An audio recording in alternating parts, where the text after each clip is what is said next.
नमस्कार मित्रों। मैं बात कर रहा हूँ 1899 की, जो करीब एक साल में 6 लाख लोग मारे गए। और वो क्यों मारे गए? वो अकाल के कारण। क्योंकि उस समय कोई साधन नहीं था। अब कोई अनाज भी लाना हो तो कोई साधन नहीं है, कोई रेलगाड़ी नहीं है, कोई मोटर गाड़ी नहीं है, तो उस अनाज को लावे कहाँ से? लोग अपने जो गहने पहनते थे गले में, उन गहनों को ले जाकर लोगों को देते, ये गहना रख लो और मुझे 10 किलो अनाज दे दो। तो लोग कहते नहीं भाई, तुम अपना गहना ले जाओ, हमारे पास अनाज नहीं है, तुम गहना तुम खुद ही पहनो। तो अब इस भूख से उबरा कैसे जाए? करीब उसमें 6 लाख लोग मारे गए थे सिर्फ एक साल के अंदर। सन 1800 में 99 में करीब 25 लाख के लमसम थी। और जब 1900 आया, जनसंख्या घटकर 19 लाख रह गई। तो आंकड़ा 6 लाख का आ रहा है। प्रकृति के प्रकोप को मनुष्य सदियों सदियों से झेलता आया है। इसका असर कभी कम तो कभी कभी क्षेत्र के संपूर्ण जनजीवन को मौत के मुंह में ले जाने वाला रहा। ऐसा ही प्रकृति का प्रकोप सन 1899 में हुआ था, जिसे छप्पनरों काट कहा जाता है। आज भी उस काट में हुई दशा के बारे में सुनाने वाले बुजुर्ग थर थर कांपने लग जाते हैं, क्योंकि उनके बाप दादा जो इस काट के प्रकोप में येन केन बच गए थे, उन्हें काट में हुई दशा के बारे में बताते हैं। वो बताते हैं कि इस वर्ष उत्तरी भारत के अन्य प्रांतों में भी घोर अकाल था। सामान्यतः मारवाड़ के विशेषकर कृषक व पशुपालक अपने परिवार व पशु सहित अकाल के समय मालवा, उत्तर प्रदेश और सिंध की ओर चले गए थे। लेकिन इस वर्ष यहां भी अकाल था, अतः उन्हें निराश होकर वापस घर आना पड़ा। लगभग 14 लाख मेवासी मर गए थे। यहाँ के मवेशियों की आधी संख्या थी। राज्य सरकार ने काफी चारा व दान से बाहर से मंगवाया, लेकिन यातायात बिल्कुल नहीं थे। ट्रक, रेलगाड़ियां बिल्कुल शून्य के बराबर थी। न होने के कारण काफी मवेशी व मनुष्य ऐसे ही मर गए, वो भूख से मर गए। कहा जाता है कि इस काट का इतना प्रकोप हुआ कि झोंपड़ी से लेकर महलों में रहने वाले निवासी तक सड़कों पर आ गए और दानों दानों के लिए मोहताज हो गए। यह काल सबके लिए आफत भरा था। राज्य सरकार ने इस वर्ष लगभग 36.5 लाख रुपए खर्च की। राज्य ने अकाल के समय तथा उसके बाद के प्रभाव को दूर करने के लिए अंग्रेजी सरकार से 30 लाख रुपए का कर्जा लिया था। राज्य की आर्थिक स्थिति काफी खराब हो गई।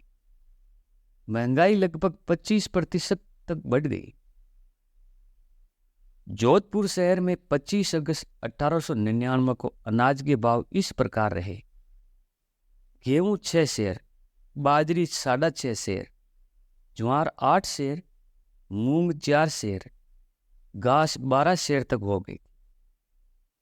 भयंकर अकाल के कारण जोधपुर में लूट खसूट चालू हो गई। इस कारण सभी महकमों की तिजोरियां महकमा खास में रखवाई गई ताकि वो चोरी न हो सके। इस तरह मई 1900 में गर्मी की अधिकता के कारण तथा अकाल से कमजोर हुए लोगों को हैजा का शिकार होना पड़ा। हजारों लोग हैजे के कारण मर गए। भी अधिक हुई थी। हजारों लोग हैजे के कारण मर गए। इस वर्ष वर्षा भी अधिक हुई व खेतों में फसलें भी अच्छी हुई, लेकिन फसल काटने वाले ही नहीं बचे थे। इसलिए इस वर्ष भी धान की कमी रही। अकाल, हैजा व मलेरिया के प्रकोप के कारण 1901 की जनगणना के अनुसार यहाँ की आबादी 19,38,565 रह गई, जबकि 1891 की जनगणना में मारवाड़ की जनसंख्या 25,28,178 थी। कहने का मतलब सीधा सीधा 6 लाख लोग मर गए थे। इस प्रकार 1899 1900 इन 2 वर्षों में यहाँ की सामाजिक व आर्थिक स्थिति अत्यंत दयनीय हो गई। इस वर्ष जोधपुर महाराजा सरदार सिंह जी ने अपनी जनता को अकाल से राहत व रोजगार देने के लिए बाड़मेर बालोतरा 60 मील रेल लाइन चालू करवाई। इतनी बड़ी रेल लाइन चालू करने की अनुमति अंग्रेज सरकार ने पहली बार एक देशी रियासत को दी थी। इस अकाल में जोधपुर महाराजा ने अपनी प्रजा के लिए दान के भंडार खोल दिए थे, लेकिन अकाल के भयंकर वो झेल नहीं सके। कुछ ही समय में तो चौतरफा त्राही त्राही माम मच गई। इस काट को लेकर उस समय की दशा काफी खराब थी। अर्थात मरुदर के मनुष्य मारवाड़ी जो मणिक और मूंगा रत्नों के समान महंगे थे, एक एक कोड़ी को मजदूर की करते हुए दिखे। गर्व भरी दाढ़ी मूछे ताव रखवाने वाले लोग टोकरी उठाते हुए नजर आए। महलों में पैदा होने वाले गलियों में पटक रहे थे।